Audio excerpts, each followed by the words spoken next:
¿Qué tal, artista? En este video voy a pintar unos cráneos con acrílicos y voy a mostrar técnicas que me han aconsejado. Veamos cómo resulta. La primera técnica que voy a ocupar es dar una capa de amarillo a la tela. Esto es con el propósito de distinguir las luces de la sombra. Veamos cómo resulta. Un amigo con años de experiencia pintando con acrílicos me decía de que habían diferentes caminos para pintar, pero que todos llevaban al mismo resultado. Voy a pintar un fondo negro. Para ello voy a ocupar un tierra sombra tostada y azul, un poco de agua y mezclo. Fabriqué el negro por diferentes motivos. Una es que los pintores con más experiencia aconsejan de fabricar el negro en vez de ocupar el negro del tubo. Esto es porque dicen que el negro del tubo ensucia el lienzo. No sé por qué, pero bueno, hice caso. Además de que quería conseguir un negro cálido para esta pintura. Ahora voy a explicar una cosa importante del por qué pinto un cráneo. Y es que a futuro quiero pintar retratos y es bueno saber de anatomía. Además que no tengo mucha experiencia pintando figuras y esto creo que es un buen comienzo. Por cierto, aquí ocupé el mismo negro del fondo para hacer algunas líneas de este cráneo. Aquí viene el siguiente paso. Primero agrego el blanco en las zonas más iluminadas y para tono general agrego un ocre. El cráneo mayormente se ve ocre. Más adelante le agrego otras tonalidades para que quede con forma que debe tener. Miren, aquí intenté difuminar el blanco con el ocre, pero no pude, se había secado. Mientras seguí con otras partes del cráneo, como aquí la mandíbula y también en la cuenca del ojo. En la cuenca del ojo tengo que oscurecer un poco. Aquí tapé un poco el amarillo y ya empecé a agregar otras tonalidades de ocre. Ahora, por ejemplo, en esta parte donde está más oscura, agregué el negro que había fabricado antes, pero con mucho más agua. Esto es un efecto de veladura. Al aclarar el negro con agua, genera ese efecto de veladura.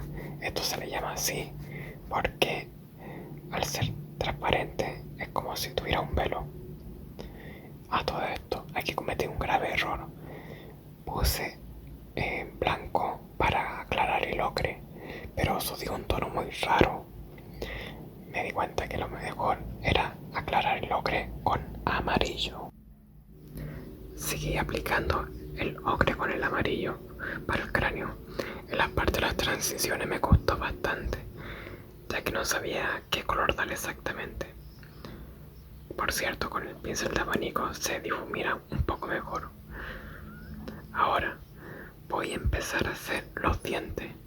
Esta parte de los dientes me costó bastante, siendo honesto, ya que algunas partes los dientes se veían bastante iluminadas y otras partes se veían bastante negras. Sobre todo, por ejemplo, en las orillas de los dientes, ahí se veía bastante marcada la sombra u otros colores, no sé cuáles son. Por cierto, remarqué las líneas iniciales, ya que se habían borrado un poco con otras capas de pintura. Sigo haciendo los dientes, otras capitas más. Y bueno, aproveché el color. En la parte de la mandíbula sentí que estaba un poco más oscura la sombra. También en la parte de la nuca. Así que di esa capa con ocre más oscuro y lo esparcí con una brocha seca. Con esta brocha seca queda todo bastante parejo. Creo que eso fue un buen descubrimiento. Ahora, en la parte de la transición hice algo parecido, pero con un tono más claro.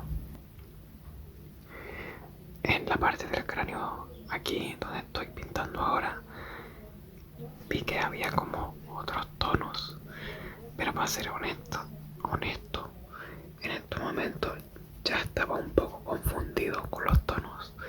A veces miraba la foto y veía un color y al rato después lo percibía diferente. Así que iba cambiando de diferentes tonos para este cráneo.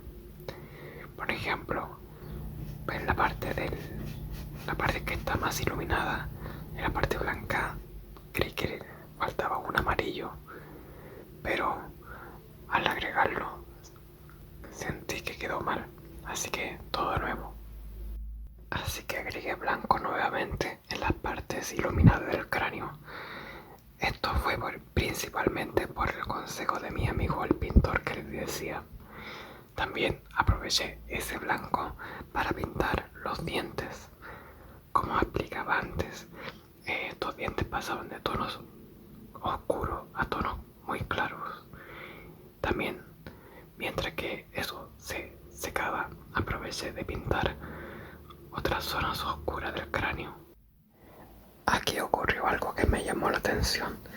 Es que primero agregué un negro para hacer la sombra más intensa del cráneo. Quise pasar una brocha en seco para esparcir el color, pero no dio resultado. Así que agregué ocre para quitar ese negro. Y esta vez agregué ese negro, pero con mucha más agua. Quería saber si con más agua se podía difuminar mejor el color.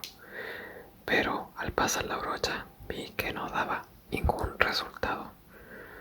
Así que no me quedó más opción que agregar el ocre y hacerlo lo más parecido a lo que veo en la foto. Si alguien sabe por qué ocurre esto, déjenmelo saber en los comentarios. Aquí voy a agregar una capa de amarillo, pero muy leve. El pincel está casi seco. Esto también fue por el consejo de mi amigo el pintor que ya te estaba contando. También finalicé los dientes. Agregué ese negro a la orilla de los dientes. Y también, para terminar de una vez por todas, agregué el amarillo, ya que no es un blanco totalmente puro. A esta altura ya no sabía qué más que hacer, así que quise hacer la mesa donde está el cráneo para ir finalizando. Voy a dejar el cráneo hasta aquí. No quedó perfecto, pero quiero ver la otra técnica para saber cómo queda. La siguiente técnica se llama grisalla. Esta consiste básicamente en pintar en blanco y negro primero y luego se da otras capas de pintura. Se le agrega los otros colores que debe tener. Esta es la técnica que ocupa mi amigo y la quiero probar. Pero antes voy a pintar el fondo. Ya vuelvo. Ahí está. Ahora sí empiezo a pintar el cráneo. Voy a partir pintando las cavidades del cráneo, los ojos y la nariz. Ahora voy a explicar una cosita, y es que voy a dividir este video en dos partes, ya que en primer lugar, si pintara los dos cráneos, se me haría un video demasiado largo. Además, ya me estaba demorando demasiado en subir un nuevo video y ya era el momento de subir algo nuevo. A todo esto, mi amigo me explicó que esto de pintar en blanco y negro primero no se tenía que tomar algo tan en serio, ya que esto es como una especie de guía, pero no definía el resultado final. Es para ayudarse básicamente. Ahora, cuando termine este ojo, voy a partir pintando otras partes del cráneo. Por ejemplo, aquí abajo, esas sombras se ven bastante oscuras y lo pinto con ese negro que pinté las cavidades. También hice lo mismo para este hueso que está a la orilla del ojo, del cuenco. Pero aquí cometí un grave error, ya que pinté el maxilar demasiado oscuro. Debí aclararlo, como hice en esta parte de aquí. Diluí el negro en mucha agua y queda un gris. Y queda como una sombra, como más bien debería quedar. Ahora pinté el tabique de la nariz y las otras sombras que son notorias a mi parecer en esta foto que estoy pintando. Ahora, para arreglar el maxilar, mi amigo me aconsejó de dibujar los dientes con creta blanca y luego dar capas de blanco al maxilar hasta hacerlo lo suficientemente claro, lo suficiente